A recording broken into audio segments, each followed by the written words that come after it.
Welcome to the Good Times We Share. Today we're going to be sharing with you an amazing shepherd's pie recipe. We hope you're going to enjoy it as much as we do. And please don't forget to check the description for all the ingredients you need.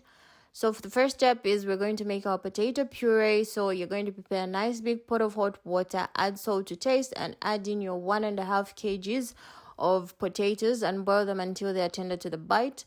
Once your potatoes are cooked, you're going to drain off the excess water and just mash the potatoes into a nice big bowl like so.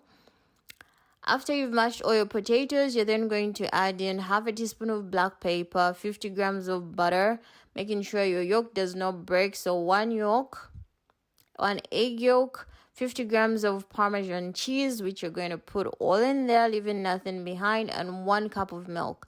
Making sure to mix all this together whilst your potatoes are still hot, which helps the butter to melt easily and mix in evenly. So once that is done, we're then now going to make our meat mix. So 3 tablespoons of vegetable oil or olive oil, 1 large chopped onion, and just going to fry this together for 3 minutes. After 3 minutes, you're going to introduce 3 crushed cloves of garlic and 200 grams of carrots, and you're going to fry this together for 7 minutes. Making sure to turn from time to time. After that 7 minutes, you're going to introduce your ground meat. I used ground pork. This is 1 kg of ground pork. So we're going to cook this together until we've lost that nice pink color. So keep turning from time to time because you do not want it to burn. So until we've lost that color, then we're going to season it with half a teaspoon of salt, half a teaspoon of black pepper, and half a teaspoon of rosemary. Rosemary, which could be dry or fresh, and just mix that really in. Right after that, you're going to put in 1 tablespoon of tomato paste, which you're also going to mix in. You don't have to let time pass. And then we're going to add in our thickener, which is 4 tablespoons of flour, just ordinary baking flour. And you're just going to mix it in, fold it into the meat really well. As you can see, our meat is starting to kind of stick together, but that's what we need because it's going to be our thickener. So to cook all this down, we're then going to get 2 cups of vegetable broth, which we're just going to mix well with everything else that's going on in that big pot, that big pan. Oops, we spelled some, but we do not stop cooking. We continue. So after you've mixed it, you're going to leave it to simmer. When it is halfway simmered, keep mixing from time to time. You're then going to add in 2 teaspoons of white sugar.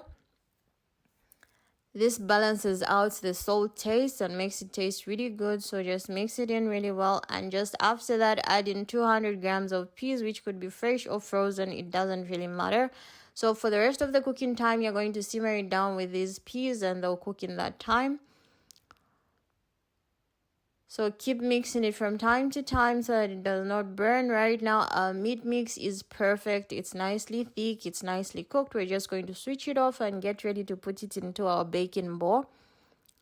So we're just going to pour all of it into the bowl. There is no science about it. Just pour it in there and make sure to level it with your spoon like so. After you've leveled it up, you're then going to put all your potato puree on top. And just level it out as well. So after that's nicely done, then you're going to put this nice design with your fork. It doesn't make sense, but you'll see the sense when it is all cooked. So as silly as it seems, make sure you do this lovely job, this nice decoration. At 200 degrees Celsius for 20 to 25 minutes. This is what you should have after baking it. So we hope you enjoy this. Buon appetito a tutti. Until next time, it's bye-bye.